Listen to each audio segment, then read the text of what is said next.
Could you all switch microphones, please?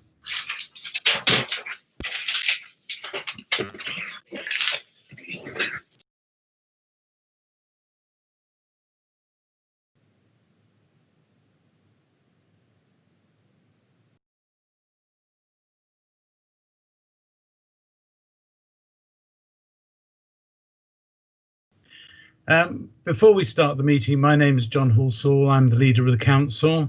Could you please ensure that any mobile devices or mobile phones are switched off? If you're not speaking on or being asked to speak, please mute your microphones. If you do not mute your microphone, it will be muted for you. To assist people viewing the meeting, could everyone turn their cameras off and only turn them on when speaking, and also introduce themselves whenever they speak. To ensure the smooth running of the meeting, could members wishing to speak please use the hands up facility on Teams whenever possible. Please note that the meeting is currently being webcast live. Just to introduce who's in attendance, I've introduced myself. There's John Kaiser, who's Deputy Leader and Executive Member for Finance and Housing. Parry Bath, who's the Executive Member for the Environment Leisure. Ulla Corinne Clark, Executive Member for Children's Services.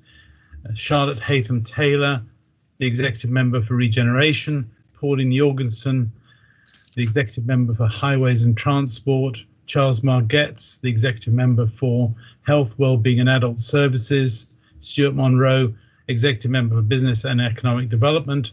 Gregor Murray, the Executive Member for Resident Services, Communications and Emissions. And Wayne Smith, the Executive Member for Planning and Enforcement. In attendance also, there's Stephen Parsonage, who's the Chief Executive. Andrew Moulton, who is the Assistant Director Governance, Anne Hunter, who's the Manager for Democratic Services, Graham Ebers, who's the Deputy Chief Executive, Matt Pope, the Director of Adult Services, Carol Camis, Director of Children's Services, Keely Clements, Director, Communities Insight and Change, Chris Dale, the Director of Place and Growth. And last but not least, Callum Wernham, who's the Democratic Electoral Services Officer who's running the meeting. I haven't received any apologies so far. Any come in to you, Anne? No? No, Okay. Chairman, I haven't received any. We have the minutes of both the meetings, both sets of meetings, the executive and extraordinary executive held on the 24th of September. Any amendments to those proposed? Can I then have a proposer and seconder for the minutes? I will propose the minutes. And Pauline seconded. I'll second them, yeah. That's absolutely lovely. Thank you very much. Do we have any declarations of interest? No? In which case, I'd like to just make a small statement at the beginning of the executive. It is now 8 months since we had the first outbreak of coronavirus, almost a day. Since mid-September, the cases in Woking have been rising. Sadly, also deaths are rising. The hope that we would be able to return to normal for Christmas is fast receding. Our policy is to ensure as far as we can to remain in Tier 1. This is consistent with our neighbours, notwithstanding press reports to the contrary. We believe that Tier 1 gives our businesses the best chance to recover and allows for our residents to lead as full a life as possible. Coronavirus is transmitted by contact or near contact. If we can inculcate a permanent behavioural change, then we can slow the rate of increase and reduce it. Your council is doing what is within its power to do so. We are working with our care homes to keep them safe Again, we are at odds with government policy in that we will not be dedicating a care home to COVID patients, but insisting on positive evidence of COVID-free status. So the tower beckons me again. We are asking our schools to help us by championing the cause. If we can recruit every school child as an evangelist, then the message will get into homes, and it is in the homes where it is believed that most transmission occurs. Schools can also help by ensuring that when children leave school settings, that the children remain separated and the parents picking them up do not mix. Our university has not suffered as other universities from the return of students by the exercise of careful and responsible control. Our trace system is now working well, and this week we have started door knocking. We will be auditing our commercial and recreational premises to ensure the proper application of QR codes and adherence to regulation. This week we find various establishments for non-observance. We will be launching a scheme of community champions and marshals to lead by example, spread the word and provide factual information about the impact of the virus across the borough. We are calling upon you as councillors to join this initiative, and we will arm you with all the stats, advice and comms messaging you need to disseminate through your networks on a weekly basis. Fortunately, our residents are discerning and sophisticated, who in the main are observing the rules and understand our difficulties. These programmes and more have had an effect. I'm nervous to say that the curve is decelerating and flattening off. My nervousness is as I do not want to tempt fate, but there are various very cautious signs for optimism. I appreciate that everyone is tired, and it's been going on a long time, but sadly it will go on for much longer. Whilst there is energy going into the vaccine, it is not successful. And if it were, it would be 6 months before it can be relied upon. So we as a borough and borough council must plan for the winter and spring and be in hope that next summer we will return to normal, if we can remember what that is. It is vital that our resources, both human and financial, are directed to alleviate need and not frittered away by unnecessary work or tasks. We still have an obligation to balance the budget, and it is still expected that we will not be fully compensated by central government for all COVID-related expenditure and losses. I ask all councillors to help in this.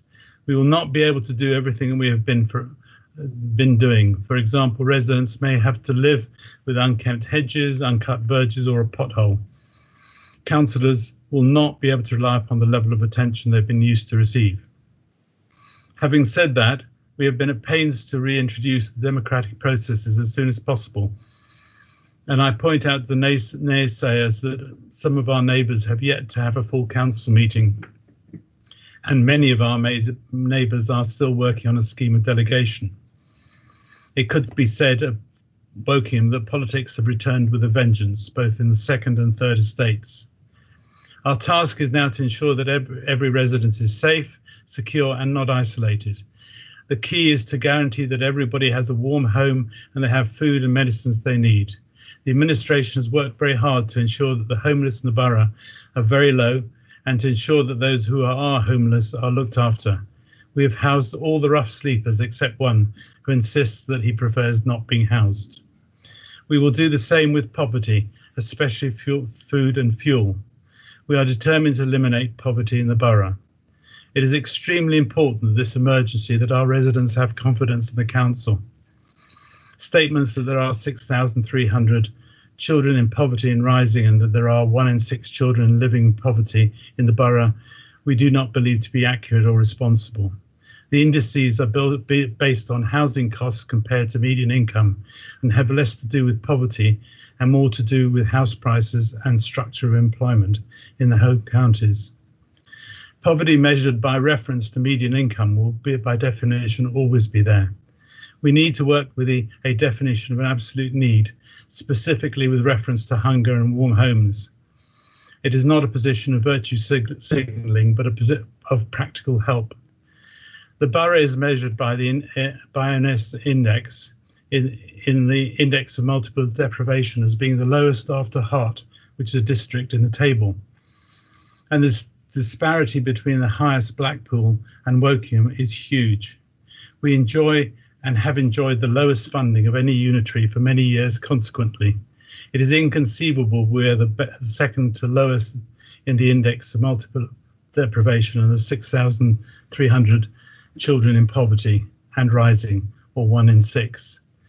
Having said that, one vulnerable person, child or family is too much, and this is an area that I'm taking very seriously, especially so in the light of the impact of COVID. Our model has been in the council to work with the voluntary sector using the CAB as the front door. We will also work for the NHS and our practices around the borough. We get the best when we work with our partners, and we do not plough our separate agendas. Otherwise, it's confusing for our residents. The executive, CLT, and the voluntary sector will create the architecture for this important piece of work. Both the executive and I will be intimately involved. We must clearly identify where there exist needs in the borough so that we can tackle the root cause of that need and support it until we have done so.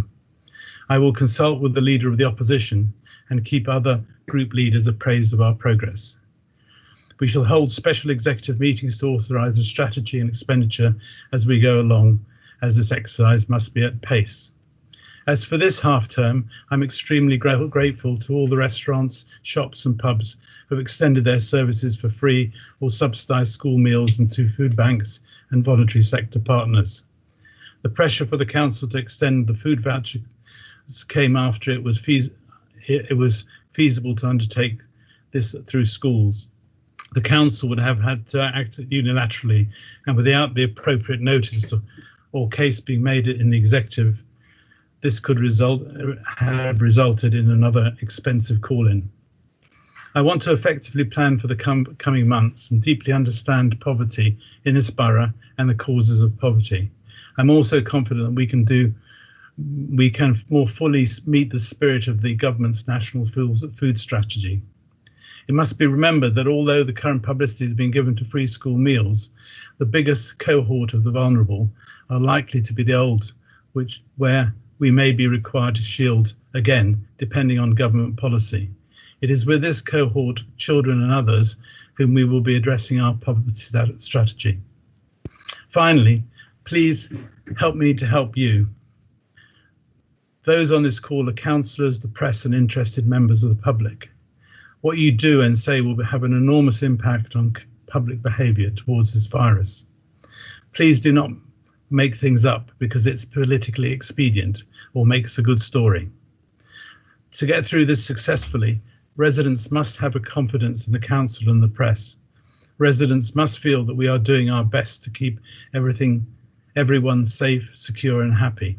Residents must be able to rely upon these rules and those who propagate them. The key rules are hands, face, space, QR codes, logging in, quarantine when asked, rule of 6, and minimising household mixing.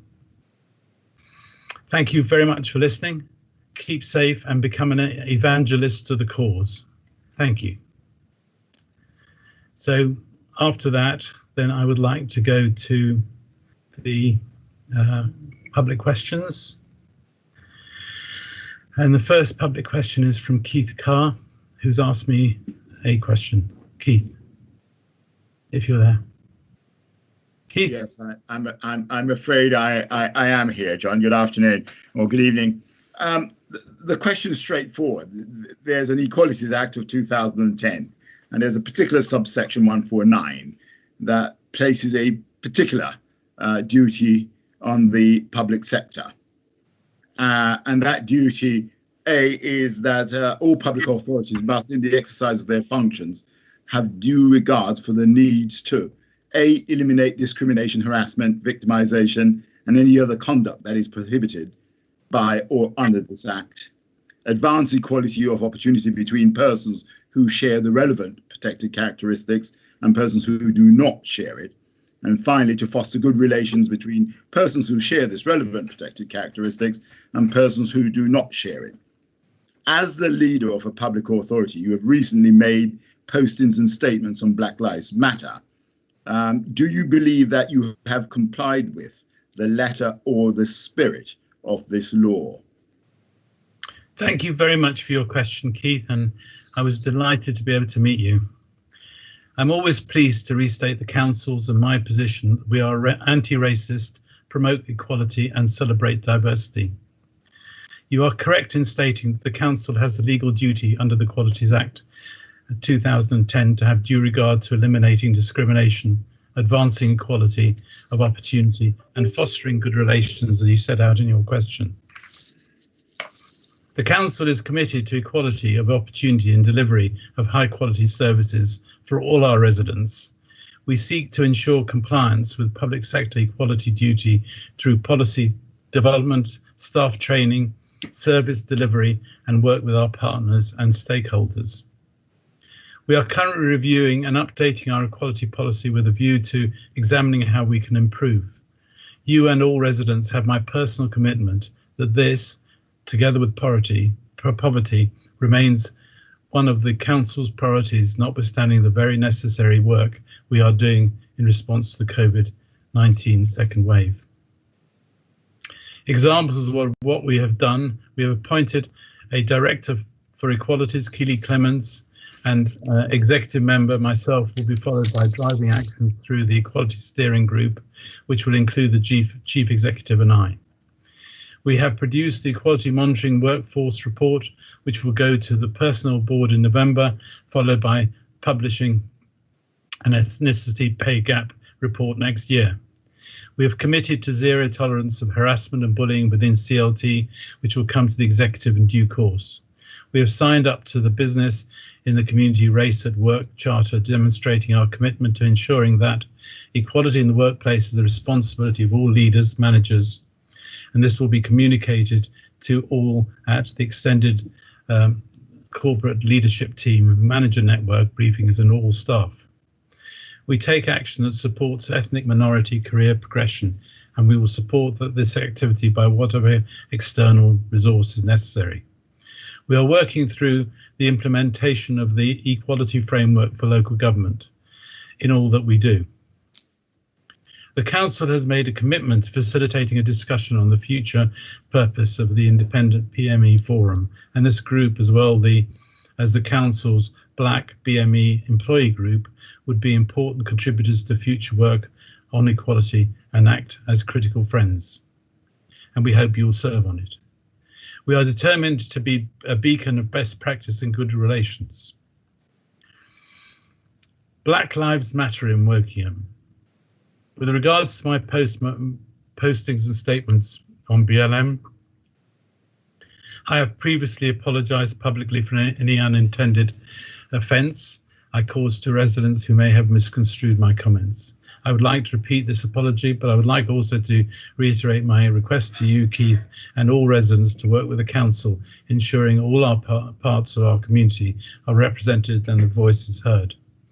The prize of all our residents and employees feeling valued and included is very great, and one to which we earnestly aspire. Do you have a supplementary question, Keith? Just one, John. Of course, I welcome, and I'm sure the whole community will welcome, the change of tone that asks for those of Black heritage. But of course, at the heart of the matter is credibility. And what action will you take to educate yourself and direct the Wokingham Council that will change the lived experience of Black people as they interface with the Borough Council through the services they receive and their experience of existing in Wokingham? Well, could you repeat that? Yes. Well, it's two parts really. Credibility, your credibility, as far as it goes, in terms of what action will you take personally to educate yourself about the issues that Black people of Black heritage face, and in directing the council, as you indicated you will, how will that change the lived experience of people of Black heritage in terms of their interface with the council and living in Wokingham itself. Okay. How do I educate myself? Well, at 70 it's quite hard, but I'm doing my very best to understand the vicissitudes of Harry Washington, Sierra Leone, Bunce Island, and I think in the last 6 months I've come a long way. As far as the council is concerned, we need to work through a serious piece of work, which is the quality framework for local government. We've just stepped on that path, and it's a very detailed piece of work. So as we work through it, we need to set up the architecture so that that architecture then can lock in the equalities and race relations work which we need to do. Thank you. Thank you very much, Keith. Ian Shenton for Charles Markets. Good evening, Mr. Chairman. My question is fairly straightforward. What specific challenges does the provision of mental health services in our borough face so that they can respond to the outcomes of COVID-19 and all of its consequences? And what new and additional actions is the borough taking to bolster mental health provision to tackle those COVID-related challenges? Good evening, Ian. Well, we're fully aware that the COVID-19 pandemic has had a huge impact on people's well-being. 15% of Wokingham residents have a formal diagnosis of depression. Over 40% of GP consultations relate some way to mental health issues, and there's been a doubling of people experiencing issues relating to their well-being, from 1 in 5 to 1 in 10. And sadly, the situation is likely to deteriorate further over the winter months. The borough's community response has sought to reach out to those isolated and vulnerable. Adult social care made over 6,000 initial welfare checks with 16,000 follow-up welfare calls via the Wokingham Borough Council Link Visiting Scheme. And there have been 4,000 calls to the One Front Door system, supported by Wbc and the Citizens Advice Bureau. The One Front Door system takes calls of any nature, many of which relate to mental health. These initiatives are being repeated and will stay in place over the next few months as COVID cases rise. To bolster this further, we have 2 further initiatives. Firstly, we're doing a project with Early Plus PCN and Citizens Advice to encourage residents to call One Front Door if their wellbeing is suffering. Citizens Advice will try to resolve some of the underlying issues causing depression and anxiety, such as financial stress and relationship breakdowns. And part of their service is they can signpost to other specialist services, whether it's formal mental health or other voluntary organisations. If successful, the projects can be rolled out across the whole borough. In addition, Wokingham Borough Council are sourcing a specialist voluntary sector provider to provide support to those suffering from mild to moderate mental health issues. The specification includes wellbeing support workers who will talk through issues over a number of sessions, as well as signposting to groups and activities to support them. The organisation will take referrals from GPs, statutory or voluntary organisations. There'll be an task to support the voluntary sector with full mental health training, and it's hoped that this service will be fully mobilised early next year. This year, Wokingham Borough Council has also set up a recovery college which provides courses and workshops for people with mental health needs and their carers in the borough. The courses are focused on understanding mental health issues, managing mental health in a positive way, and generally keeping well. They also provide life skill training and access to help support to gain employment. These courses are open to the general public who register themselves with the college. The courses are currently delivered online because of the obvious situation with COVID. The council has also run a project to collate resources for use by the general public to manage their mental health and wellbeing during COVID. These resources are available for children and adults and include information, guidance, access to the voluntary sector and other apps. They're all available on the Wokingham Borough Council website, and the website also provides details on how to access talking therapies, formal community mental health services for any people with high levels of need. Well, thank you very much for that. I have a supplementary question, if I may. I didn't specifically hear schools mentioned there. May I ask if, as the council supports a lot of mental health initiatives in schools, how are schools being supported to cope with their almost certain increased demand, I think, given the state of education at the moment? I mean, I'll answer that question in two sections, if I may, which is all of the services which I've detailed to you, One Front Door, all of those things are specifically available for adults and children. I accept they're not solely dedicated to schools, basically, but they are for everyone. They're not specifically split. We've also set up, as part of our COVID response, a specialist schools task force to provide support to head teachers across the borough, basically dealing with the stressful and difficult situation they find themselves in. Now, that's obviously designed to support with COVID cases, but also situations such as this. But if I may, because I'm talking slightly outside my field, what I'll do is liaise with my colleague, Councillor Clark, who is the obviously executive member responsible for children, and obviously education falls in her portfolio, not mine. And I will ask basically for a written response for any other issues which I'm not aware of to be sent to you. Well, thank you very much for that. Thank you. No problem. Before I call Mike to ask his question, could I ask people who are asking questions to be a little bit cautious of the supplementaries?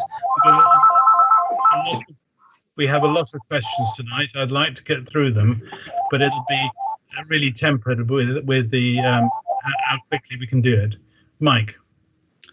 Good evening. Prevention and treatment services for non-communicable disease have been severely disrupted during this pandemic and look likely to continue to do so, although the Royal Berks are doing their best, I think.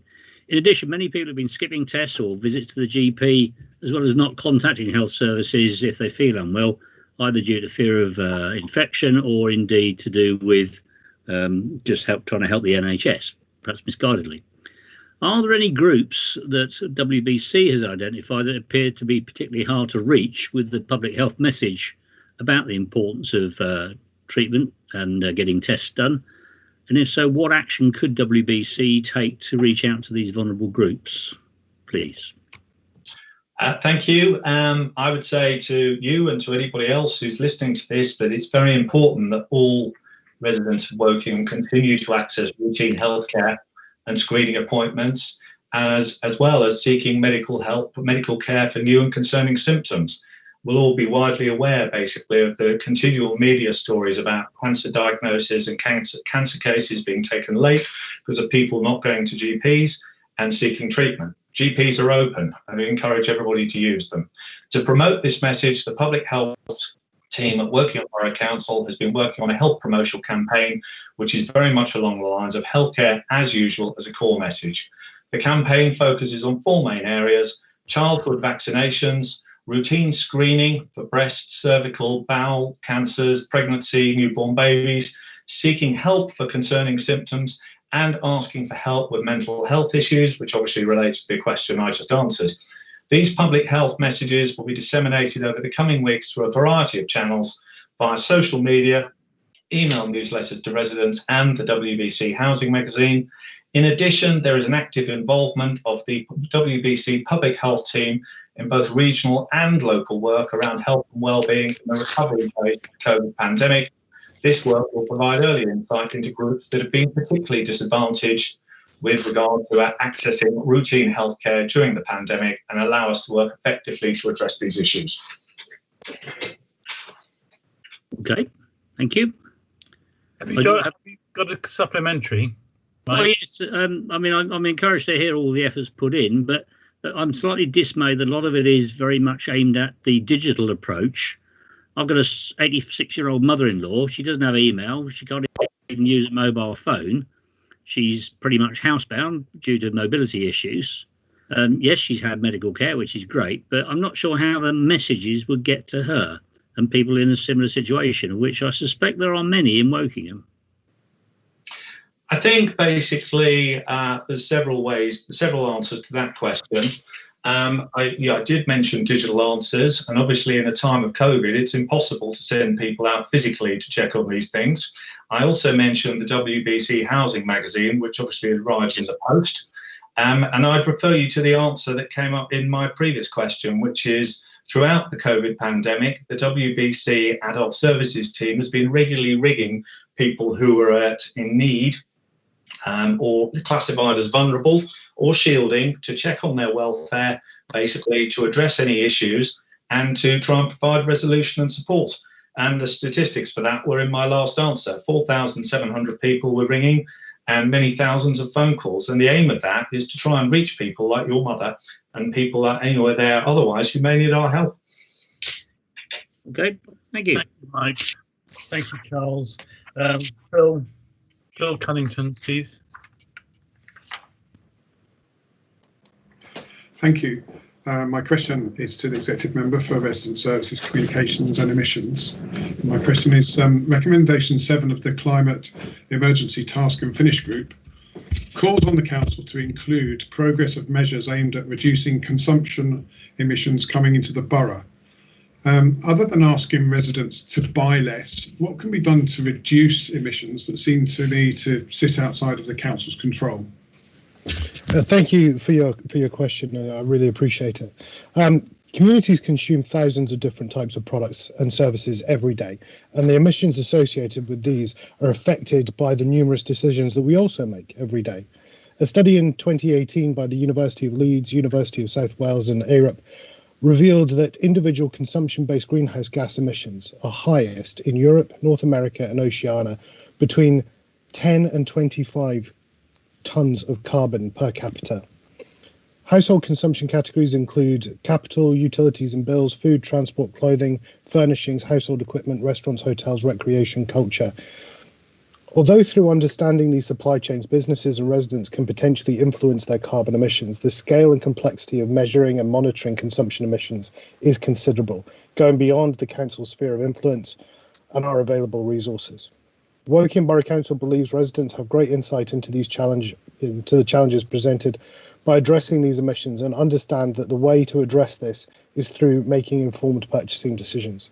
The role of the council should be to focus on educating communities and businesses about the impact of consumption emissions and encourage by making decisions that will reduce these emissions. Therefore, the council wants to bring together residents in the form of a number of citizens' assemblies to investigate, discuss and make recommendations to Woking Borough Council on how to respond to consumption emissions and other areas of our climate emergency action plan, and in particular what needs to be done to change current behaviours. We believe that these citizens' assemblies will significantly strengthen our climate emergency action plan and our efforts to promote behavioural change and promote new lifestyle choices. Have you got a supplementary, Phil? Yes, please. Actually, it's really good to hear that Woking Borough Council continue to show climate change leadership by deciding to run citizens' assemblies. So I guess the question I have is, how can we ensure that the recommendations remain objective and not politically or ideologically based? Yeah, I mean that's a great question, one that's been part or centre to the discussions that we've been having about citizens' assemblies for a couple of months now. The reality is that citizens' assemblies are an advisory body, so they're a group of citizens that listen to evidence from experts and make recommendations and give advice to the council in terms of what our future actions should be. In that, what I'd really like to see is that we have a demographically balanced group of individuals. I want to make sure that there is no real political bias within that group. So as part of setting them up, we would look to make sure that the people that are involved in it aren't well-known political activists. And similarly, we want to make sure that the people that are on this aren't hugely environmental activists or climate change deniers. We want to make sure that the people that are going into it are doing so in such a way that they're not they don't already have preconceived ideas of what should be happening. I'd like to make it so that actually all of the attendees are anonymous, so that going forward, any time we take a decision based on their recommendations, there can be no recriminations to the people that made those recommendations, because some of them are likely to be unpopular with some elements of our community. I'd also like to make sure that those citizens' assemblies include a vast number of our school children. They're the people that are going to inherit our community in the future, and we should be making decisions that are in the best interests of their future lives. And for me, that means involving them in what they should be, in the decisions that we should be taking. Thank you very much. Thank you, Gregor. Anne Chadwick. Anne Chadwick.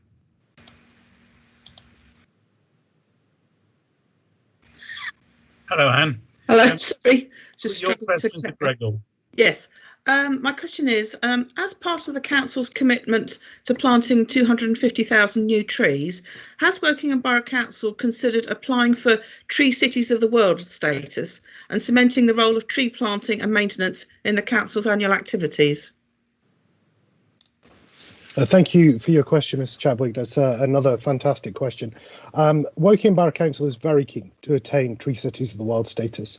In order for the borough to achieve this status, we must demonstrate that various standards have been met in relation to the protection, maintenance, planting of our trees.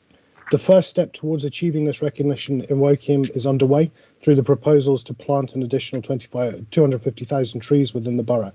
As part of these proposals to deliver this number of new trees and maintaining our existing tree stock, we propose to develop a Wokingham tree strategy. This would set out how Wokingham could maximise the wide range of benefits that trees and woods can deliver in relation to health, amenity, climate change and water management. It will also explain how the council could protect and maintain council-owned trees and how we will engage with asset holders in the council and other landowners in the community to protect all of the trees across the borough. An action plan will be produced along with the strategy, part of which will cover how we will work towards achieving the standards required for Tree Cities of the World status. We intend to begin work on the strategy as soon as the proposals are finalised, and once worked up to a stage suitable for public consultation, we'd very much value feedback and input from residents, including plans to achieve the Tree Cities of the World status. You may also like to know that I have submitted a motion to the next full council meeting, which, if voted on and agreed by council, would commit Wbc to achieving Tree Cities of the World status in the near future. Anybody interested in the Tree Cities of the World programme should visit www.treecitiesoftheworld.org for some more information. It really is a fantastic programme that we want to be a part of. And do you have supplementary? Yes, I do. Thanks. Well, it's great that we're committing to Tree Cities of the World status. What plans does Wokingham Borough Council have to deliver urban forestry rather than simply planting trees on existing open green land? Yeah, I mean, that's a really great question, because planting on existing green land is clearly one of the easiest options, but actually urban trees and urban forests provide some of the greatest benefits of tree planting. I mean, just, they provide shade, they provide reduced wind speed, they reduce our peak temperatures, they improve our air quality, they lower pollution, they absorb carbon, they reduce noise, they improve reduce the risk of flooding. They also look quite nice. So, as part of our 250,000 plan to plant more trees, there is a commitment for us that we want to plant more urban trees. We're calling it the Garden Forest Project, and a proportion of our 250,000 trees are being set aside for residents to effectively plant in their own gardens. So in the near future, I'm looking forward to announcing plans on how we're going to deliver that to our residents. Thank you very much. Thank you. Thank you, Daniel Hinton. Oh, sorry, mute button. I'd like to ask the following question of John Kaiser, please. John, can you please tell me how much revenue the council has lost from leisure and parking fees since the start of COVID till now? Thank you. Thank you for your question, Daniel. I mean, the council suffered considerable financial pressure as a result of COVID-19, and the loss of the income is a considerable part of this. We received a management fee income contribution under what was a very successful leisure management contract, and it is estimated we will forego approximately £200,000 of this year. As for car parking, the estimated loss of income is more significant, at over £700,000. However, the council, amongst many other local authorities, have continued to make representation to government for reimbursement as to our lost income. The lobbying has been successful, and I'm pleased to say that a compensation scheme is now in place. This scheme reduces the residual costs to the council of just over £300,000, but rest assured we will continue to pursue this to try and wipe out the £300,000. Thank you very much, John. So, do you have a supplementary? I don't. Just thank you very much, John. Okay, thank you. Thank you all for your questions. And now we come to the members' questions. Gary Cowan. Gary, are you there? Yeah, thank you, John. I note the forward plan for Woking Borough Council Executive calls for discussion on the housing strategy 2020 to 2024, and the notice of proposed decision was first published in August 2019, which is 20 months ago. The reason for consideration to approve the council's housing strategy for the next 3 years. Also notice that the decision was deferred from last November's executive in order that additional data specialist housing can be accommodated, and the decision is now due, I'm assuming today, by executive. The document in question is the Housing Strategy 2019-2022, and although there are many references to previous housing strategies on the council's website, it would appear that the key document, Housing Strategy 2019-2022, is not mentioned. My question is, as a 3-year-old housing strategy is a crucial document that will require considerable thought and deliberation by members and the public at large, why has the council not put it on the council's website so one can have proper sight of it? Thank you. Thank you, Gary. Thank you for your question. I can confirm that there is confusion in the dates of our proposed new housing strategy, and that's down to a good old-fashioned administrative error. As the strategy was originally planned to be discussed at the executive in November 2019, it was anticipated that the new strategy would cover the period 2019 through to 2022. The discussion was subsequently deferred until this year, and therefore the new housing strategy now covers 2020 to 24. Unfortunately, the dates were not changed on the internal document control system. I can confirm that the previous housing strategy, which ran from 15 to 18, is available on the council website, and it will be replaced by the new one, which will be 20 to 24 once the final version is hopefully approved by the executive in the new year following the consultation. Thanks. Gary, do you have a supplementary? No, I don't, John. Thank you, and thank you, John, very much. Andrew Micklebur. Yes, thank you. Mental health issues do not discriminate. We are all potentially vulnerable, yet mental health issues remain a taboo subject for many people. There is the potential for this taboo to become even more so as people cope with the increasing and varied forms of hardship resulting from the pandemic. I applaud the initiatives taken by WBC with citizens' advice to expand mental health supports. However, I am concerned that the cultural diversity, which is so important to our borough, creates challenges when it comes to responding effectively to culturally specific mental health needs. Are there any specific concerns that WBC is particularly worried about regarding this matter? And if so, how is WBC responding? Thank you, Andrew. Whilst COVID-19 affects all of us with respect to both physical and mental health, there is evidence that certain groups in the borough are affected disproportionately. Physically, those are older, deprived, male, and from the BAME groups have a higher prevalence and poorer outcomes. In terms of mental health, these groups will of course have a more direct impact from the disease itself and due to losing loved ones. However, there is also evidence that BAME, older isolated carers, LGBTQ+ and young mothers have suffered from a higher level of distress, than the population as a whole. As an example, BAME populations are disproportionately affected due to COVID-19. A survey of over 14,000 adults by the mental health charity Mind has revealed that existing inequalities have had a greater impact on the mental health of people from BAME. There's also a higher incidence of mental health issues in the LGBTQ+ community. A study by UCL and the University of Sussex in June noted an increase of 123% in crisis calls to the foundation during the pandemic. Non-paid carers as well. The increased sense of isolation, the lack of face-to-face support and respite, as well as anxiety related to caring for those at high risk from COVID-19 has also had an impact on this group. 72% of carers said they thought they'd suffered poor mental health as a result of caring prior to the pandemic. These groups have been supported by the community response with welfare checks to the vulnerable and to carers. Additional support for young mothers was put in place by Wbc and primary care. For example, additional health visitor surveillance. Whilst the key messages have gone to the population as a whole, in terms of advice and guidance how to keep safe and access support, the BAME Forum has been accessing and engaging specific groups to try and assist further. Berkshire Healthcare NHS Foundation Trust jointly provides community mental health services in Wokingham Borough with Wokingham Borough Council and has BAME and LBGT leads and forums.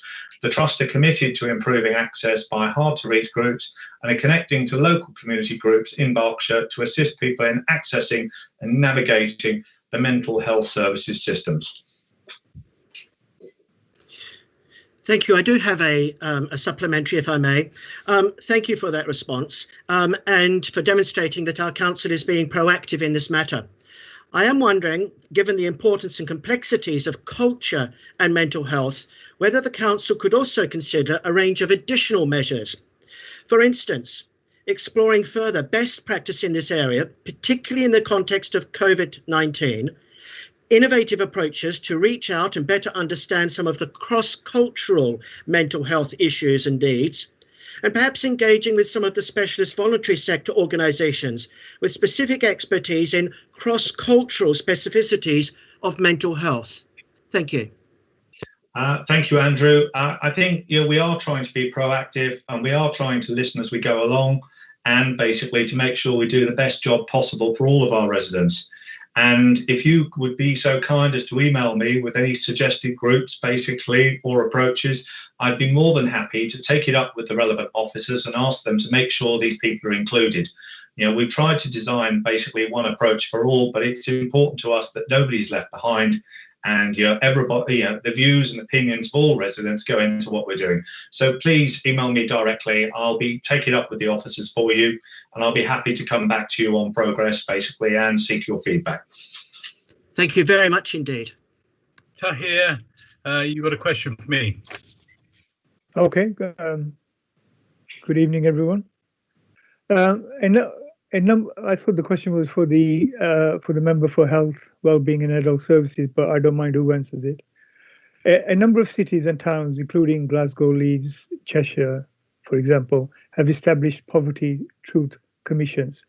Primarily, it empowers people living in poverty to work with local leaders to tackle poverty. Ordinary people struggling with poverty are given a chance to relate their personal experiences by creating safe spaces for people to tell their stories and opportunities for those making and influencing decisions to listen. With the rising number of individuals and families in our borough facing significant hardship as a consequence of the pandemic, which in some cases has the potential to do irreversible harm, the need to examine the potentially helpful course of action becomes all the more urgent.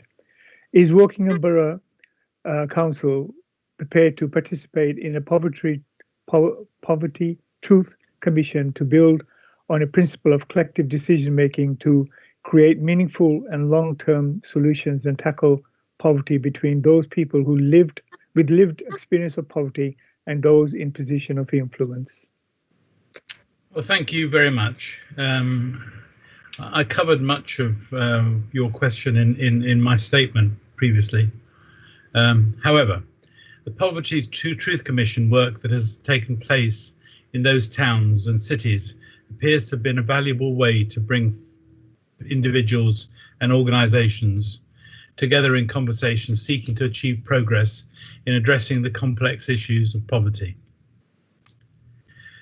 Woking Borough is a great place to live, and there is no place for poverty, regardless of whichever statutory benchmark you look at regarding poverty and hardship. Woking still has one of the lowest rates in the country. But even if one person or one child does not have fair and equal opportunity or need in our borough, then that is too many, and we're committed to fighting it, whatever form it takes, whether it's homelessness, rough sleeping, fuel poverty or hunger. The council already strives to have meaningful engagement with our communities and listen and act on feedback we receive. We fully support people to share their views and experiences and be part of the decisions that impact them most. We do this in various ways, through public consultation, facilitation of forums, and through our involvement with residents groups and direct community outreach work, such as our active participation in Norris Community Group and the Tenants Forum, for example, where we seek to understand in detail where challenges the residents are facing and work with them to deliver positive outcomes. But we know that there is always an opportunity to do more, and as part of developing our strategic approach to address poverty, we will be exploring positive ways to engage with our communities, such as the approach taken by the Poverty Truth Commission, which will form part of our considerations. Do you have a supplementary, Taya? No, I'm glad to hear that. I mean, I obviously, in a funny way, customer is king, and I know it sounds a bit funny thing to say, but really talking to our residents, especially those in need, and in this term, in terms of poverty, who need help in the different areas, is the only way to understand really how they feel. That's the whole point of this, in a sense, is how they feel and help manage them. And I'm glad that you're doing it in the different areas, and you are considering looking at pulling the Poverty Truth Commission together. So thank you for that. Thank you, Taya. Good luck with that. Thank you. The other part of the Smith family, Caroline. Hello, good evening. I'd like to ask the question, COVID-19 is unquestionably having widespread and significant impacts on mental health everywhere through increased exposure to stressors, loss of coping mechanisms for many, and reduced access to supports. Awful vicious circles and downward spirals are all too evident. For instance, issues such as unemployment, unexpected financial hardships, housing concerns, and for those in work, changing work practices to cope with are contributing to poor mental health. In turn, practical issues such as these is making it harder to improve mental health and can prevent those who need support from seeking help. These include people of all ages. What age-specific strategies and action does WBC have in place to identify and support the pandemic-related mental health needs of the rising numbers of our residents? Thank you. Thank you. We're fully aware, basically, of the impact that COVID-19 is having on our residents' well-being. 15% of Woking residents have a formal diagnosis of depression. Over 40% of GP consultations relate in some way to mental health issues, and there's been a doubling of people experiencing issues relating to their well-being from 1 in 5 to 1 in 10. And sadly, this situation is likely to deteriorate further over the winter months. The borough's community responses reached out to those isolated and vulnerable. Adult social care has made over 6,000 initial welfare checks and some 16,000 follow-up calls via the WBC The Link visiting scheme. There have been 4,000 calls to the One Front Door, supported by Woking Borough Council and Citizens Advice. The One Front Door takes calls of any nature, many of which impact on mental health. These initiatives are being repeated or stay in place over the next few months. To bolster this further, there are 2 further initiatives. We're doing a project with Early Plus PCN and Citizens Advice to encourage residents to call the One Front Door if their well-being is suffering. Citizens Advice will try to resolve the underlying issues causing depression and anxiety, such as financial stress and relationship breakdown. They can signpost to other specialist services. In addition, Woking Borough Council are sourcing a specialist voluntary sector partner to provide support to those suffering from mild to moderate mental health issues of any age. The specification includes wellbeing support workers who will talk through issues over a number of sessions, as well as signposting to groups and activities to support them. The organisation will take referrals from GPs, statutory or voluntary organisations. They will also be tasked to support the voluntary sector with mental health training, providing advice and support. And it's hoped and expected that this service will be fully mobilised very early next year. The statutory mental health service in Woking will continue to provide services since the start of the pandemic. Services are being delivered via the telephone and online via using the NHS One consultation facility. There have been face-to-face contacts with PPE being used as and where necessary. There is an IPS worker supporting people into employment within the service, and residents have accessed also the employment services provided by Optilis. This year, Woking Borough Council has set up a recovery college, which provides courses and workshops for people with mental health needs and their carers. The courses are focused on understanding mental health issues, managing mental health in a positive way and keeping well. Courses also provide life skill training and access to support to gain employment. These courses are open to the general public who can register themselves with the college.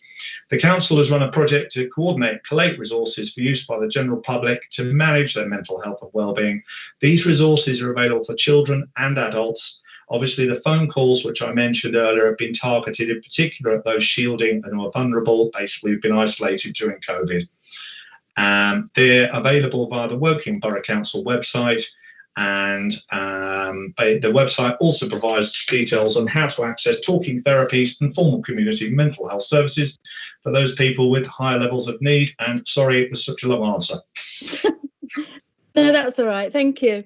Do you have a supplementary, Caroline? Yeah, I'll try and keep it brief. It sounds like we're doing a lot, but we have children that are going outside of the borough to go to school, and also residents who work outside the borough. Are you talking to the councils around us as well to see what service they're providing and the same level as us? Or different, so benchmark it? Yeah, I mean, I think as part of I know the DAS, basically, Matt Pope, has regular meetings with colleagues. Also has a mentor who basically is meant to encourage and develop his skills, as many of the senior officers will. And I know discussions take place regularly between them about what we're doing or what can be learned from what the mentor is doing and what other people are doing. So, we're open-minded. We're trying to be proactive and offer something for everybody, but we're not pretending for 1 second we've got all the answers. And very much, if there's best practice elsewhere, we want to know about it, and we see it, and we want to be doing it, because we're absolutely committed to trying to support all of our residents during this difficult time. Thank you. Thank you very much.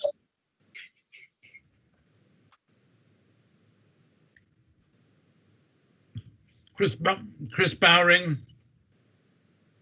Good evening, Mr. Chairman. I have a question for the Executive Member for Highways and Transport, Pauline.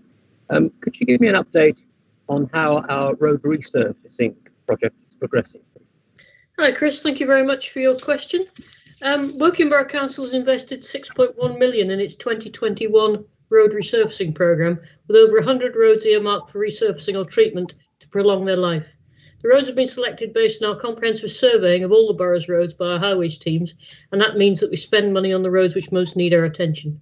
Work originally scheduled to start in May was brought forward to early April, with the programme accelerated due to the government's COVID-19 guidance. Road usage dropped by more than 50% in the borough during lockdown, and roadworks by utility companies by more than 33%, providing us with an opportunity to complete work in potentially disruptive locations. These include the Showcase Roundabout at Winnersh, the A4 Bath Road in Sonning, Finchampstead Road and Molly Miller's Lane in Wokingham, and Thames Street in Sonning, a key route between Berkshire and Oxfordshire. During the summer, we completed a large programme of surface treatment works, including 11 kilometres of micro-asphalting on 67 streets and 17 kilometres of surface dressing on 22 streets. Surface dressing and micro-asphalt treatments are used to seal the existing road surfaces from water ingress and add texture to the road, which enhances its skid resistance. Both these types of surface treatment will prolong the life of a road by 10 years. Alongside the 17 accelerated plain and inlay resurfacing schemes that were completed at the beginning of the year, We've just started work on phase 2 of the Plain and Inlay resurfacing work. I anticipate that a further 13 streets will be resurfaced during this programme. We've actually just completed Hartsbourne Road in Early, Headley Road in Woodley, Betchworth Avenue in Early and Rushy Way in Early. And we're just about to start on Great Lee in 3 Mile Cross, Church Road in Swallowfield, 9 Mile Ride in Finchamstead, Davies Street in Hurst. And we will then in November and December go to Crockenwell Road in Woodley, Longwater Road in Finchamstead, and Basingstoke Road in Swallowfield and 3 Mile Cross. So as you can see, we're really getting cracking on the structural maintenance. Have you got a supplementary? That sounds very good. I don't have a supplementary, but I'm very pleased to see that we have taken advantage of the opportunities that the pandemic has given us, and we've reacted to it in very sensible ways and pushed the programme forward. So thank you for that, Paul. Yeah, thank you, Chris. Thank you. David Hare, your question to Charles Margetts. Thank you. My question is, carers give excellent value for money, and we need to ensure they're getting the support they need. If the aspirations of the carers policy are met, is the budget going to be sufficient for the increased demand that there will be? I believe we all want to ensure we support this very important resource. One of the many modes of support is to ensure that money follows an increase in improved service. Thank you, David. Woking Borough Council values the vital contribution that carers make to their local communities, particularly in these unprecedented times. We have 14,000 carers in Woking, according to the last survey. We're fully aware of the pressures they're under, and since the pandemic, part of our service has been to carry out welfare checks on our carers to ensure they have access to food, medication, but also emotional support to link them up with other services in the borough. The carer strategy is to give direction as to how we will improve services to for carers by fostering a more joined-up approach across adult social care and with our voluntary sector partners. Our voluntary sector strategy and investment in that sector supports our carers. Our aspirations for our carers will be realised by a commitment to work proactively with the voluntary sector in developing joined-up community prevention services, ensuring our duties continue to be met by the Care Act. This includes offering assessments to both the carer and the cared for, and where there is an eligible need, ensuring services are in place to meet that need. Continuing to support carers financially and emotionally through direct payments, commissioned home care, day services and a respite for them. In 2019 to 20, WBC spent the following to support carers. On the carers budget, direct to the voluntary sector and for dementia care advisors, 347,000, respite care, 516,000 for learning disability, 12,000 for mental health, 133,000 for older people and 60,000 to people with physical disabilities, and direct payments to carers for their own needs, 56,000. We'll continue to fund these needs defined by the Care Act. We're increasing our overall spend in carers in line with the medium-term financial plan. There is funding to invest in the voluntary sector, including support for carers as per our strategy. There's funding to meet the anticipated demand. It's our expectation that we will fund 400k in 2021 to 2022, 500k in 2022 to 23, and 600k in 2023, 2024 to support this. However, obviously, we will continue to look at this as it progresses and adjust this if needed. Thank you very much. Do you have a supplementary, David? Thank you. It was such a wide-ranging answer. Most of my supplementary has been answered, but I would ask, you said obviously you'll work with voluntary services and adult social care. How will you interact with the health service, which is often very important both for the needs of the cared for and for the needs of the carer, and make sure that you're working as a unity rather than individually? Yeah, it's a good question, and it's actually a very important thing to do. Martin Sloan, our AD, basically in adult services, regularly meets with their health service, basically all parts of it to make sure this is all fed in. He's also responsible for the voluntary sector in Wokingham, so there's a natural synergy there. I obviously have contacts with them, as does the DAS via the local health and wellbeing board, We will work with them as much as we can, basically, because we recognise that the best partnership for residents is them and us working together, basically, not two separate organisations trying to provide one joined up service. So we're fully committed to maintaining that level of conversation, maintaining that level of discussion, listening to what they need and making sure we do the best possible thing we can for our residents. Thank you. Thank you. I don't think Pauline Hellier-Simons is here, John. So that question will have a written answer. Thank you, John. Graham.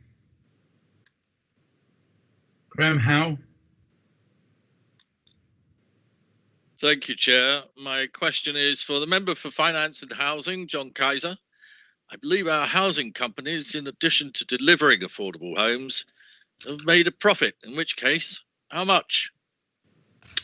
Well, I'm very happy. Thank you, Graham, for your question, but I'm very happy to answer this. Obviously, through our housing company, we've indeed delivered much needed housing provision for our community. And this is the objective that remains dear to my heart, as you will hear later. You will be aware that we have an ambition over the next 4 years to directly deliver 1,000 homes for our residents and make an income return for the council taxpayer in doing this. The delivery of affordable housing and its financial return for the council taxpayer can go hand in hand when properly managed. It gives me great pleasure to inform you that following considerable work undertaken over the past year, including streamlining what we do and making our delivery more efficient, the financial position of our council housing has improved tremendously. From the year ending 31st of March 2020, the companies reported as follows: Wokingham Housing Limited, £650,000 profit; Loddon Homes Limited, £54,000 profit; Berrybrook Home, £15,000 profit, and a loss at Wokingham Holdings of £62,000, which gives us a total profit of £657,000. This is up from a combined loss in the previous year of £508,000. That's meaning the position has improved by over £1.1 million for the benefit of the council taxpayers. I would like to thank all those on those company boards and the supporting officers for their efforts in making this happen. Thank you.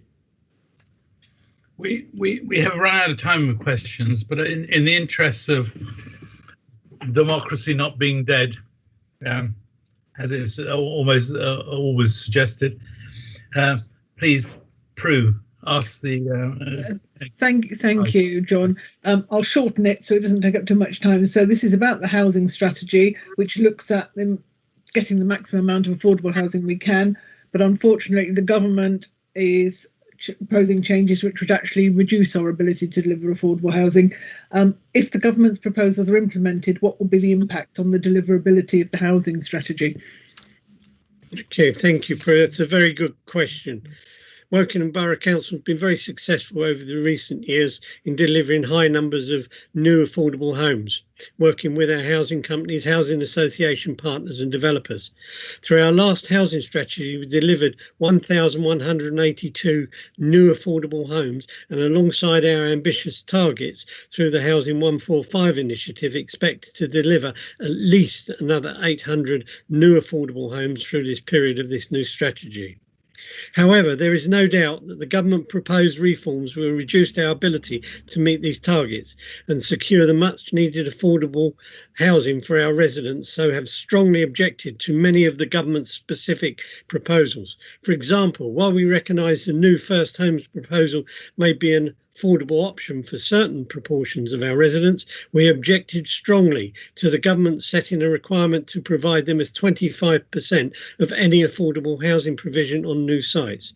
We strongly believe the decision of the tenure of affordable housing should be made at a local level, and we'll make sure that we try to address this priority with local needs. The proposal to raise the threshold of the number of homes on any site where there is a requirement to provide affordable to 40 or 50 is also a considerable concern.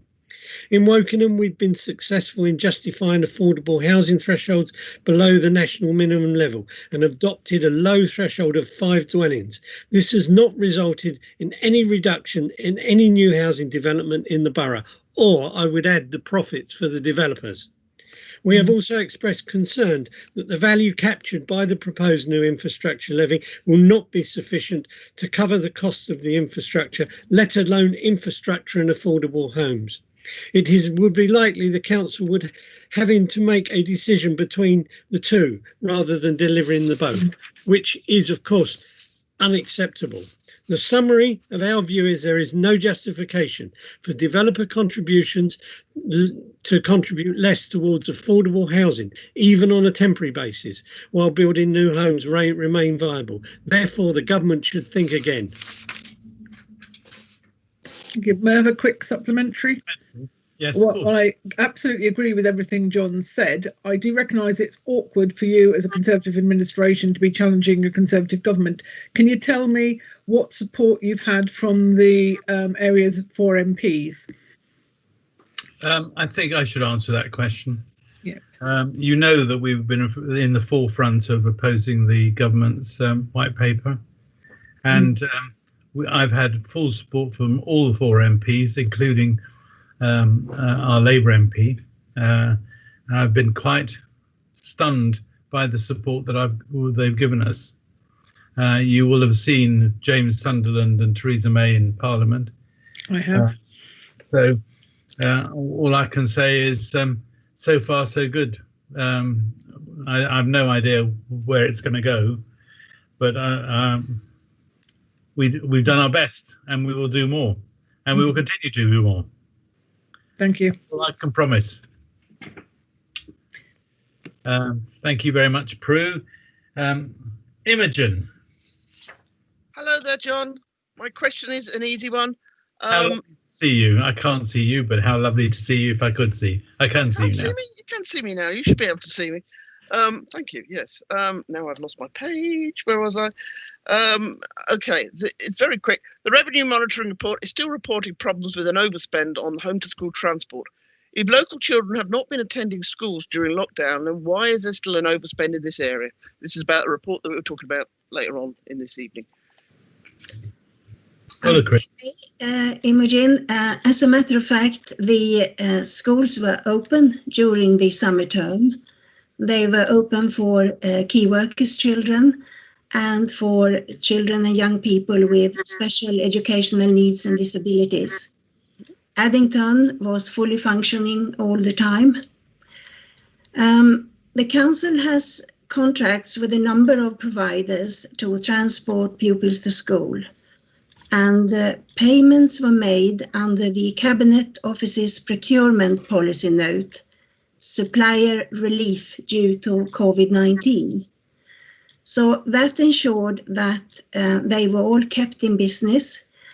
So when we opened the school for all the children in September, we did not have any problems with transport. Can I ask a supplementary, please? Yeah. The supplementary really is okay. Some of these transport firms, obviously, it's good to keep them alive, and I understand that. And it's also that they've obviously made use of the furlough schemes, and they've not been spending money on petrol. It would seem to me that, especially as we have an overspend in that area, I understand that some of the schools were still teaching children, but this money, it could have been used to support these children while they were at home, rather than spending it on transport they're not going to use, if that makes any sense. The transport is done through a procurement system. So if we had cancelled the contracts, we would have had a great deal of problems in September, because we would not have been able to have started and finished another procurement process. And of course, as you say, some of them may have gone out of business as well if we had done that. Thank you. Thank you, Imogen. Andy Croy. Good evening, John. Thank you. Thank you for giving us the extra time. I'll keep this one quick. So the Task and Finish group was told there would be an update in January 2021, as it was in January 2020, and this is about the climate emergency plan. A cross-party Task and Finish group has identified serious errors and gaps in the plan. The gaps and errors are not fixable by future innovations, but relate to fundamental flaws in the composition and presentation of the plan. Why has this issue not been properly addressed in the responses? Thank you, Andy, for your question. Officers welcome feedback on Climate Emergency Action Plan and have worked positively with the Climate Emergency Task and Finish Group to discuss the issues and recommendations in their report. The Climate Emergency Task and Finish Group is set to continue, and officers look forward to working with this group to help deliver the outcomes of the Climate Emergency Action Plan. An initial one-off report was presented to Council in January 2020, which outlined the priorities of the Climate Emergency Action Plan and set out the baseline carbon footprint of the borough. This report also promised to deliver detailed Climate Emergency Action Plan in July 2020 and provide an annual progress report to Council thereafter. The Climate Emergency Action Plan is a working document, which means that changes can and will be continually incorporated into the document. The plan is comprehensively monitored on a 3-month basis, and as promised, the highlight report will be shared with the Climate Emergency Task and Finish Group. Not only is progress monitored, but changes in the methodology and the form of the plan will also be reported. The first highlight report will be ready to be shared in November. Going through the democratic process every 6 months will make additional demands on officer resources, and given the existing regular reporting mechanisms and where we are with COVID, this may not be the best use of officer time. As suggested, the Climate Emergency Task and Finish Group members are encouraged to get in touch with officers to have discussions about specific issues that they feel would improve the plan. These will then be incorporated into the action plan on an ongoing basis. The Climate Emergency Action Plan is a tool which is continuously being updated and helps give direction to what the residents, businesses, towns and parish councils, charities and the council need to do to achieve net carbon zero by 2030. The plan is not the only method of measuring carbon emissions. The definitive measure of the performance of the borough is through the government's emissions data published annually by the Department of Business, Energy and Industrial Strategy, which will be used to calibrate our predictions and to ensure that they are on track. Extensive consultation was undertaken during the development of the plan. The council received both positive criticism and also encouragement, including the plan being described as best practice. The council is ahead of the vast majority of other councils in attempting such a detailed plan and are regularly consulted for advice by other authorities while building their own action plans. And did you have a supplementary? Yes, I do. I think that the fact is the reason those gaps and errors and omissions won't be corrected is because it's politically embarrassing. Now, it's great to hear your newfound enthusiasm for citizens' assemblies, which is a way of taking politics out of these plans. To do a citizens' assembly does cost money. Have you told John Kaiser how much the citizens' assembly that you say you are planning will cost? We are currently working through how we're going to run citizens' assemblies. We've had numerous discussions already. I'm already talking with environmental groups from across the borough in terms of how we run them in partnership with them. I'm not concerned in terms of the cost of running citizens' assemblies because it's an important thing for us to do and will help us address some of the challenges that we currently face.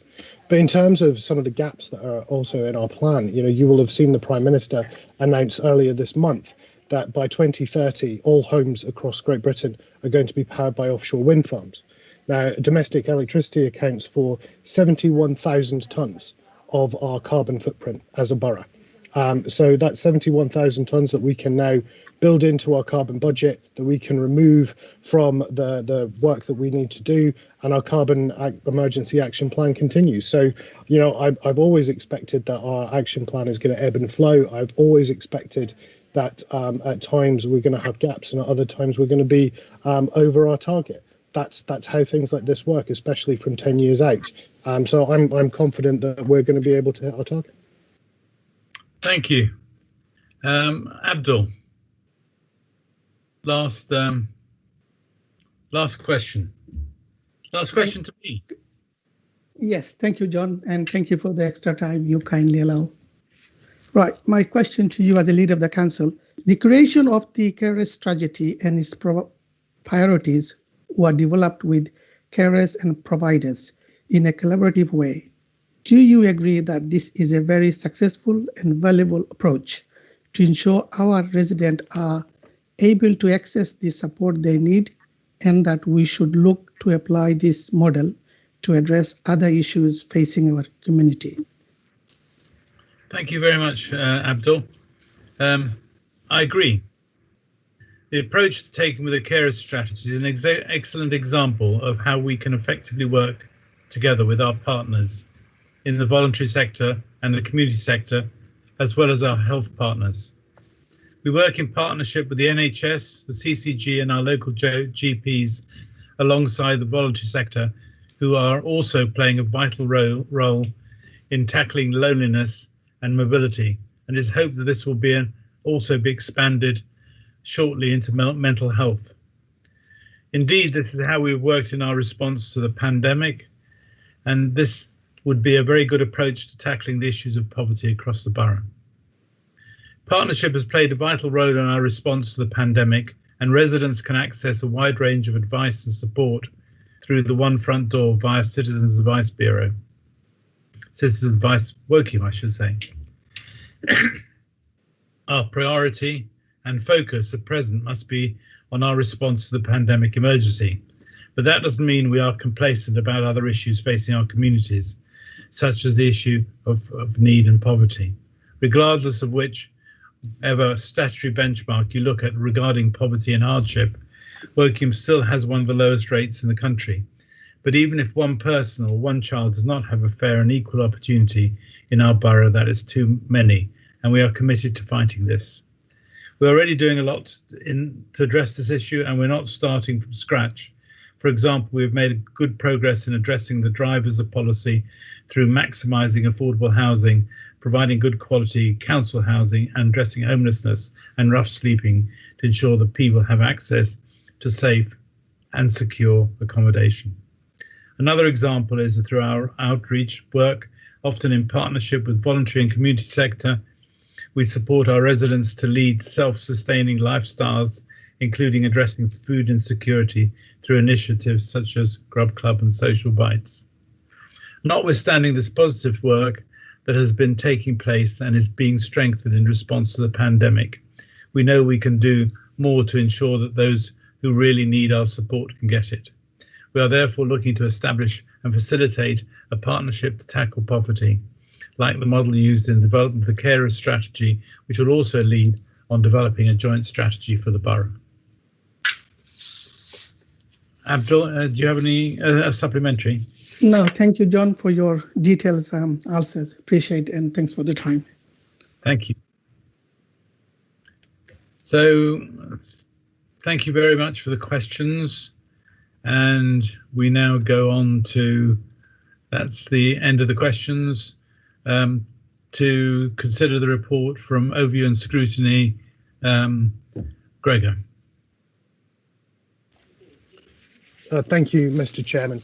I'm actually presenting effectively two papers tonight, so if you will indulge me, I'm going to speak about both of them simultaneously, and then I'll gladly take some questions. I present tonight the officer's response to the Overview and Scrutiny Task and Finish Group's review, and also their report on the Woking Borough Council Climate Emergency Action Plan. As a reminder to the executive, the objective of the Task and Finish Group was to make recommendations for improvement which could further enhance the delivery of the plan and to support aspiration of achieving a carbon neutral Woking Borough by 2030. As stated by the Task and Finish Group, our Climate Emergency Action Plan is a bold and ambitious document which is in line with national best practice and is underpinned by a significant dedicated budget and clear governance structures. This includes oversight from external experts as part of our established advisory board chaired by the Transport Decarbonisation Director of the National Grid. The review also commends the officers for the significant progress made since the initial action plan was published in January of this year, particularly in light of the impact of COVID on our ways of working.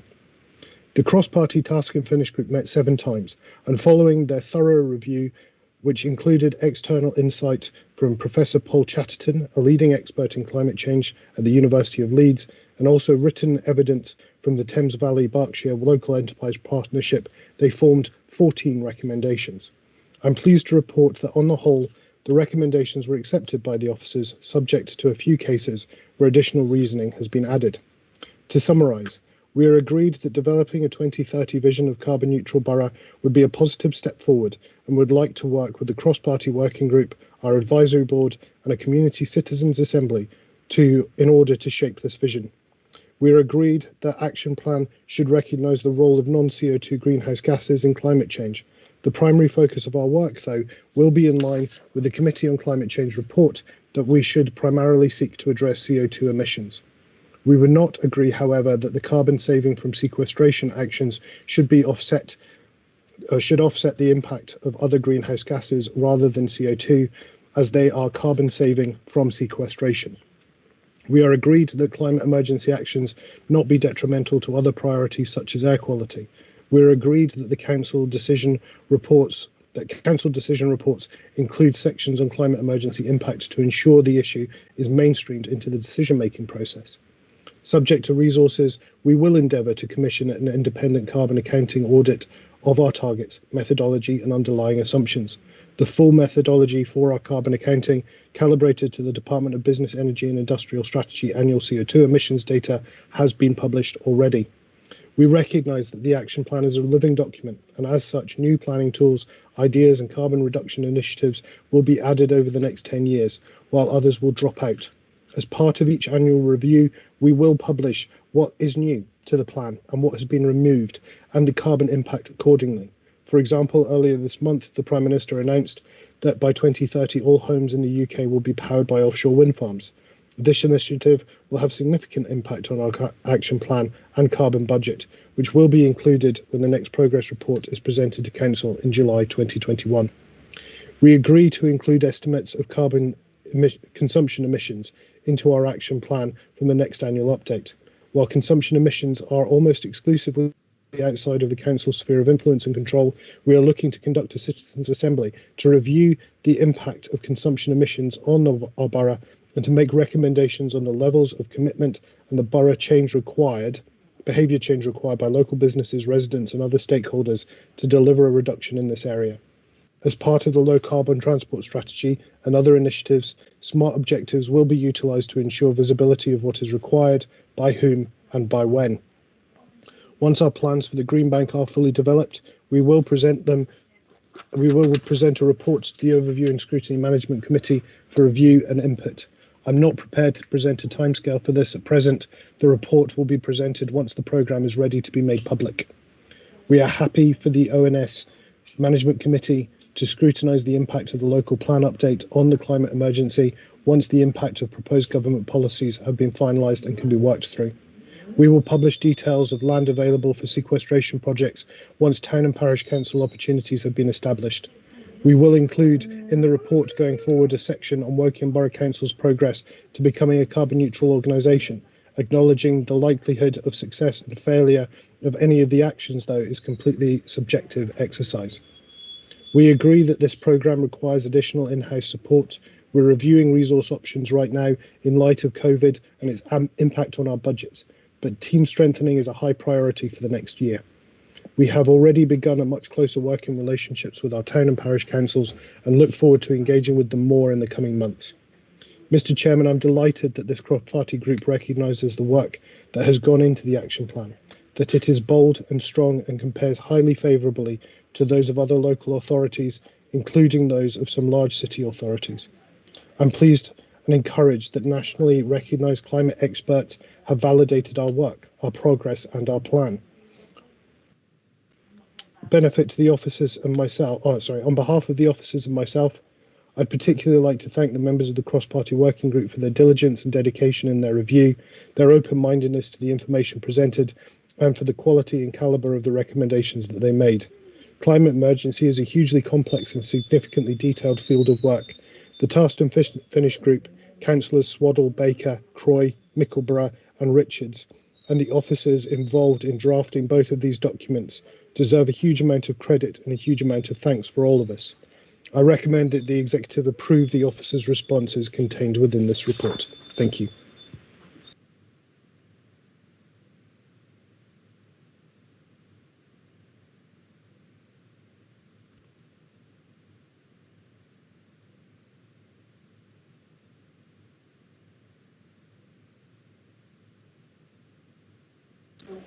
John, are you there? I think you're on mute, John. Oh, sorry, you are on mute. It says that, so I can't see any questions on this. Perry. Thank you, John. Gregor, that's really a fascinating report you talked about there. Just one very simple question is that you talked about the wind power, the bulk of the country will be supplied electricity from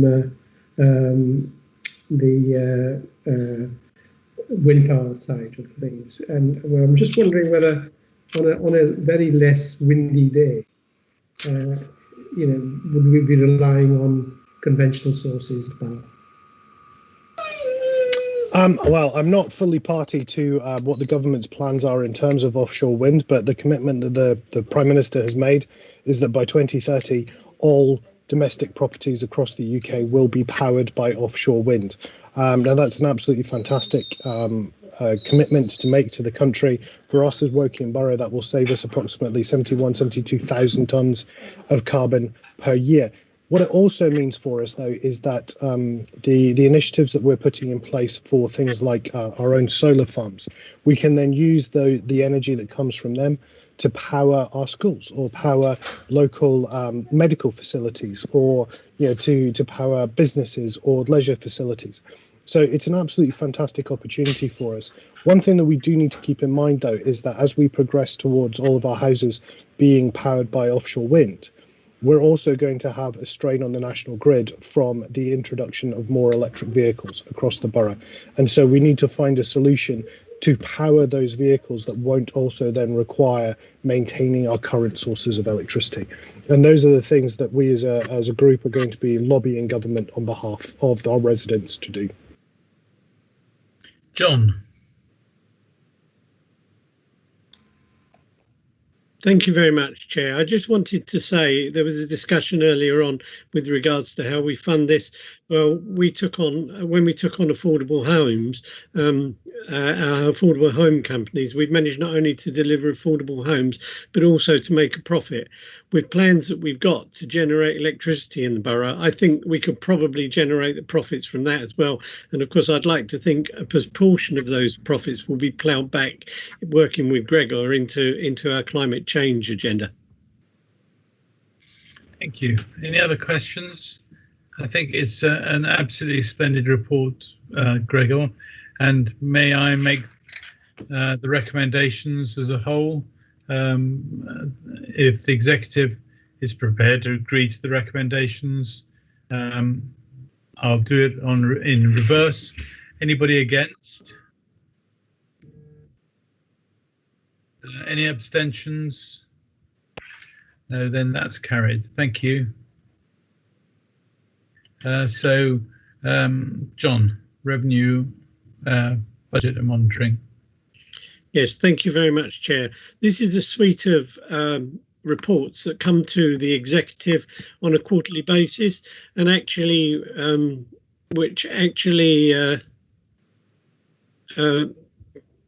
I just ask, please, if you want to have a private conversation, can you ring each other up, please? It's very distracting. Thank you. Okay. The important thing about the revenue account is the fact that the impact of COVID. And if you would like to, thank you very much. If you'd like to, I'd just like to take you to page number 75. Number 75 on, if you've got the agenda, you will see on page 75 that it actually shows our relevant position. There's been some discussions with regards to where we are. Well, these are the general fund balances. The opening balances, as you can see, red is good on this and black is bad. So as you can see, as of the 31st of the 3rd, 2020, our balances were £12,431,000. If you go further down, you will see all the costs we've incurred, and we're estimating, our forecast is that the balances on the 31st of the 3rd, 2021 will actually be 8,631,000. Now, the reason for that is obviously the impact of COVID, which is 2.629 million. They're really the only numbers that are really any note in this. Has anybody got any questions? No, other than to say very good, well done, really, because the last time I looked at this, it was considerably worse. So well done. Okay, well, we're still working on it. Absolutely. I've got a question. Yeah, thanks. I wasn't sure if you'd seen my hand. John, thank you very much for that. It's a good deal better than, as I say, good deal better than last time I saw it. I just wonder if you could give me a bit more detail of. There's been some very wild stories in the press about the borough having enormous deficits and being financially unstable. I just wonder, firstly, where on earth this sort of information comes from, and whether you can shed any light on what the misunderstanding is, because there obviously is one. And secondly, I wonder if you could say what the prudent level of reserves is. Well, Pauline, I mean, I would, if you ask me what's a prudent level, I would say as much as you can get. But at the end of the day, I think if provided we don't dip much below about £7 million with our level of expenditure, that's probably puts us in a good place. Ideally, I'd like to see us at 10 plus. And we're still working with the government to try and squeeze a little bit more out of them. We've got a number of issues around our leisure contract that I would hope will be coming forward, and we should get a bit more money for that. And of course, the only caveat in all this is I'm talking as we are today.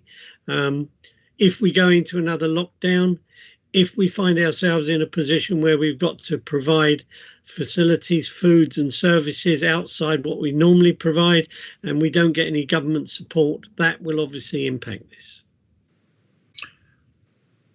Which will be the case, probably. Well, I don't want to be a hostage to fortune, John, but I think everybody sees the numbers. Okay, thanks, John. That's helpful. Well, well done. I think that's a really reassuring position to start from. Certainly, at the point we are now, looking at the second wave coming. Yeah. Any other questions on this report?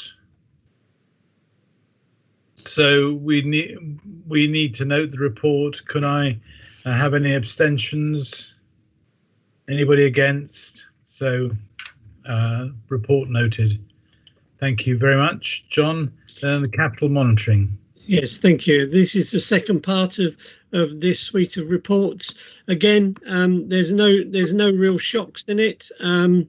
We set out our plan for the capital monitoring at the last report. The only thing I would say, we have decided to pull through some ring fence funds, which is £6 million for some road works we're doing, and that £6 million is basically to deliver or finish off and pay for our bit of the Winnish Relief Road. So that's the only real change in that. So there's £6 million. I said I would, if we needed to bring money forward to complete projects which were considered to be important, we would actually pull that money forward, and that's what we've done with this. Again, I'll answer any questions. Hang on. So I need to go back, unfortunately, to the last report. I think I did it wrong. I need to ask you to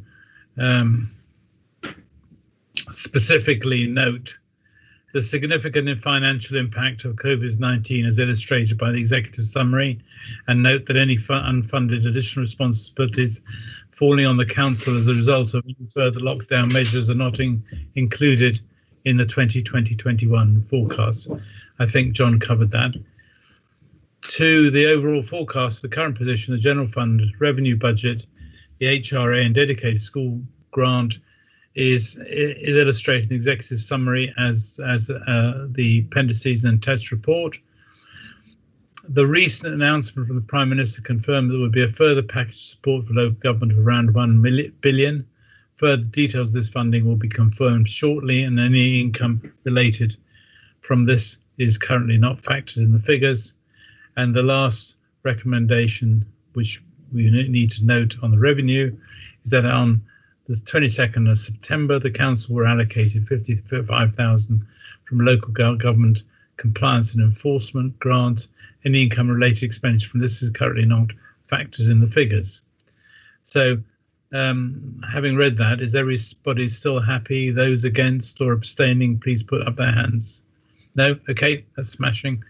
So going to the recommendations of the capital report, the executive is asked to note that the council's capital programme has been reviewed and will continue to be throughout the year in the context of the impact of COVID-19 on funding resources and service requirements. And then any changes will be presented to the executive for approval. The last call-in, just the note, questioned that. We would always try and revise certainly the material numbers of the capital and revenue programme at every time we have to report to the council. So I was surprised about the call-in request. Approve and note the proposed rephasing to the capital programme following the in-year review, including the impact of COVID-19. As set out in paragraph 3 in Appendix B, there is no financial service impact from the reprofiting of budgets into 2021 and 22. Note the position of the capital programme at the end of quarter 2 to September the 30th, as summarised in the report below and set out in detail Appendix A. Note Appendix C, which highlights capital performances by key activities. This is part of the Council's enhanced financial management focusing on the key capital projects, monitoring performance against budget and impact on funding levels, including borrowings, and agree that 6 million of the ring-fenced funded capital budget originally programmed for 2021-22 is brought forward in the current year for the acceleration of the delivery of SCAPE, which is what Pauline was talking about before. Note and approve an addition to the 2021 capital funding programme, the project for Church Lane, Shinfield, the flood alleviation scheme to be funded from ring-fenced flood and coastal erosion risk management grant from the Environment Agency of 115,000. So is everybody up to speed on that? And if you look at page 81, the forecast capital outturn is now 200 million rather than the 340 million which we previously approved. Now, what I would point out to everybody on the executive is that none of our capital budgets are always, none of our capital budgets are completely fulfilled for timing differences. So the reduction, whilst it's been rephased to ensure that we take full advantage of what we can in this time of uncertainty, the 200 million is pretty much what we want to do and have to do. So is everybody comfortable with that? Anybody not comfortable with that? No extensions? Anybody against? No, then it's carried. Thank you very much. I'm sorry having to spell it out, but because of the call-in, we really need to make sure that we're absolutely squeaky clean. John, 89. Housing strategy. Thank you very much, Chairman. I'm happy to be presenting the Borough Housing Strategy to the Executive tonight and recommending it goes to consultation. Housing is something which is close to my heart, and as everybody has a backstory, I just wanted to fill in a bit on mine. Having been born in the early 50s into an extended family with 4 families, all related, living in the same council house, as they were called at the time, and living like this for the first 3 years of my life with my parents on the waiting list of the local council. And it was only when my sister was born that they got a 2-bedroom flat with their own garden. So being so young, I really didn't understand the impact that had on my mum and dad. But over the years, I saw my aunts and my uncles also given the opportunity of having their own homes in which to bring up my cousins. It was not unusual at that time, and many lived in poor and overcrowded conditions. But decent housing changed the lives of these families forever. Forwarding on nearly 70 years to Wokingham, it is a different world, where it's no longer common for people to live in those conditions. In fact, quite the opposite.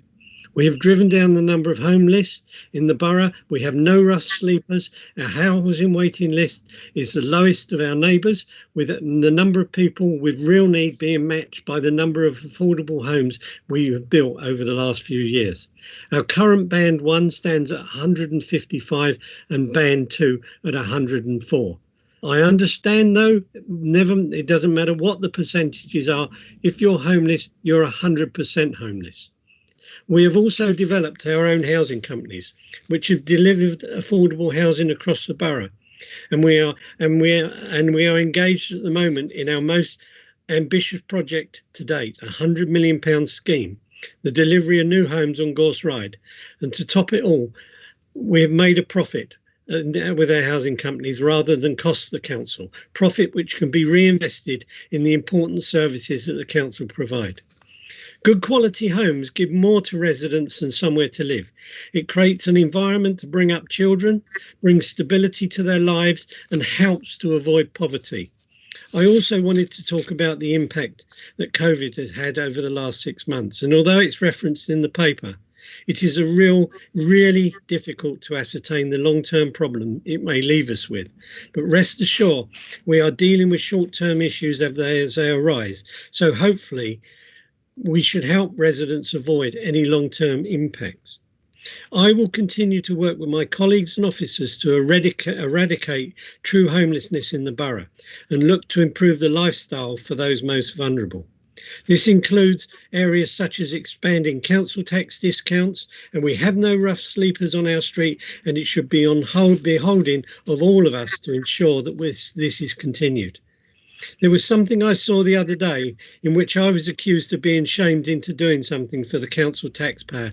Let me just say it is rubbish, as I do not need to be shamed into doing anything which helps the poorest in our community. In fact, quite the opposite. I am proud of anything I can do to resolve poverty in the borough. So get your facts right. The politicisation of poverty does nothing to solve it. In fact, it detracts from the objectives we all should have, which should be to work towards eradication of poverty and homelessness. It's especially important in these complex and difficult times. I recommend this paper for consultation, and I'll answer any questions anybody has.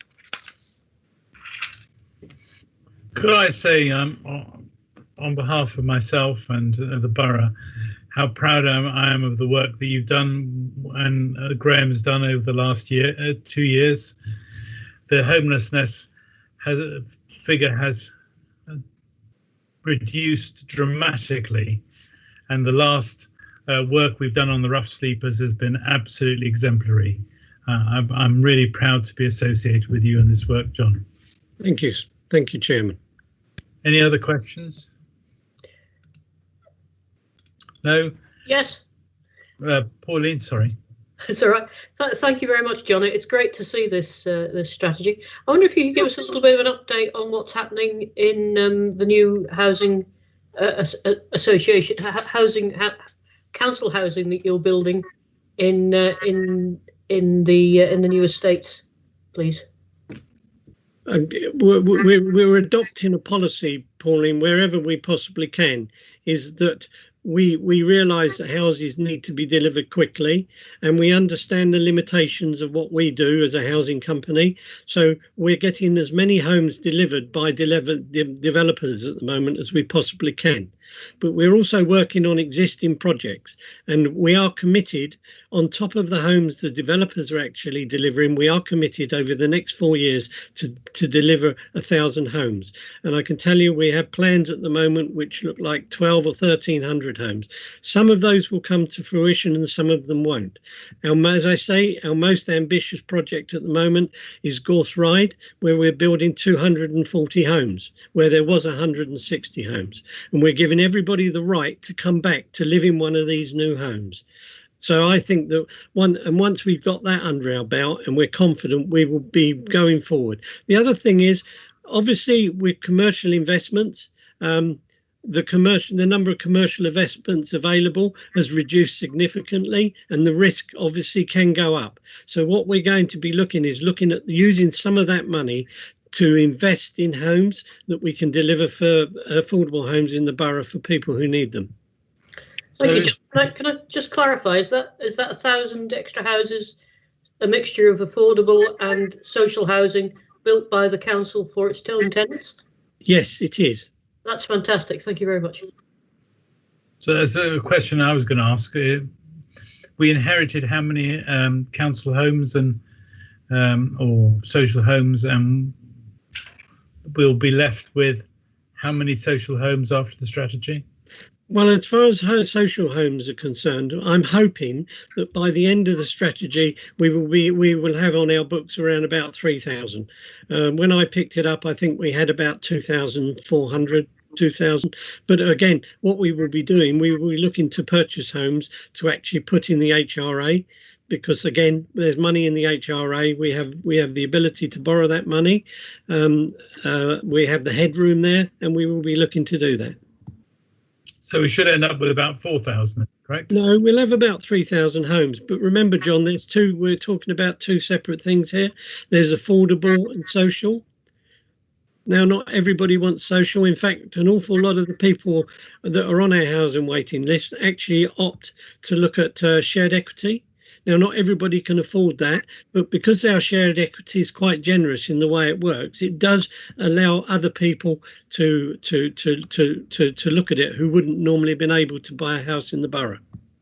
So how many homeless do we have on our list? Well, when you talk about the number of homeless on the list, the actual people that are homeless in the borough, or they are what we call priority 1, which is 155. That is priority 1. But again, these people, they will not be homeless, because if anybody is homeless, they will be in temporary accommodation if they're notified to us. We also have quite a lot of people that have applied for affordable and social homes. And of course, they are living in perfectly adequate houses with their parents, quite a lot of them, because we're seeing more and more people asking for 1-bedroom flats. And that's an indication that the younger people are putting themselves on the housing waiting list, which they're perfectly entitled to do. One interesting fact, and I know not everybody will probably like this, but we do not specify you have to live in the borough for any amount of time. We do prioritise people who live in the borough, but as I understand it, we are the only borough in this area, including Reading, who do not specify you have to have been residents in the borough for a number of years. We will actually look at your circumstances. Obviously, we don't want everybody else's homeless, but we do look at everybody's circumstances. So we are more generous in the way we look at it. So remember that when you look at our figures. Well, I think it's very impressive what you've done, John. Can I take the recommendation then, the council, the executive approved consultation on the Woking Borough Council's draft housing strategy 2024? Any abstentions? Anybody against? So that's carried. Thank you very much, John. Charles, Wcbc Carer Strategy.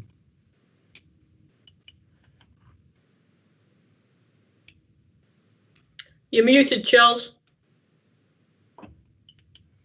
Try that. It's supposedly the most common phrase of the year. Okay, let me try again. Here tonight to present the Wbc Carer Strategy, new strategy coming out to support carers across the borough. First of all, to go through some key statistics. We have 14,000 carers in Wokingham, according to the last survey, 230 of them under 16 years old, 489 of them between 16 and 24. On average, they're doing 19.5 hours per week of caring. Sadly, we have 2,300 carers who are providing over 50 hours or more of care, obviously for very little financial recompense. The council's currently spending 402,000 a year in support and 690,000 on residential respite. So the aim of the strategy is to try and provide direction and really improve the lives of these people, to identify and recognise carers, to support young carers, to support working carers, and to enable carers to have a life outside of care. So this is being prepared with our partners in the voluntary sector, and the outcomes of the strategy we want to achieve are increased identification of carers, carers supported to access community assets, improved and more accessible information and advice for carers. One key thing that came through the research we did was that a lot of carers feel very isolated, reduced loneliness and isolation, increased physical and mental well-being of carers. Again, something we talked about mental health in this area earlier on today, especially with this situation with COVID. Improved life chances for young carers, and I read out the stats a moment ago about how many of them there are. Better support for working carers, and carers enabled to take a break, something that I know from personal experience in my own family is an absolute blessing. So I'm very pleased with this strategy. Hopefully it will see a new direction and you really improve the lives of carers within the borough, and I recommend it to the executive, and I'm very happy to take any questions. Do you think our approach, working with the voluntary sector and the CCG and the NHS partners, is a successful one? I can only judge it on how I see it, John. And I think, we saw with the first part of the COVID response, when it works well, how well it can work, because the voluntary sector brings knowledge from the ground. Because people who are in need it's aware of what's going on. It also brings entrepreneurship and self-starting. The council can provide a framework and a strategy and a structure to actually deliver those services in a proper way, directed at residents. And obviously the CCG and our health partners provide technical support and advice. So, I mean, it worked very well with the COVID response, and it's a key part of the voluntary sector strategy that we launched even before COVID. And I think it's the future for us. The council can't carry out all the services it used to. So it's important, basically, that we engage with all parts of the community to make sure we get the right answers. Thank you. Any other questions from anybody? No, then let me commend this policy to the executive, that the executive approve the borough's carer strategy is set out in Appendix 1 of the report. Any abstentions? Anybody against? Therefore, I can assume that everybody's for it. Thank you very much, Charles. That's a really good piece of work. Thank you. Thank you.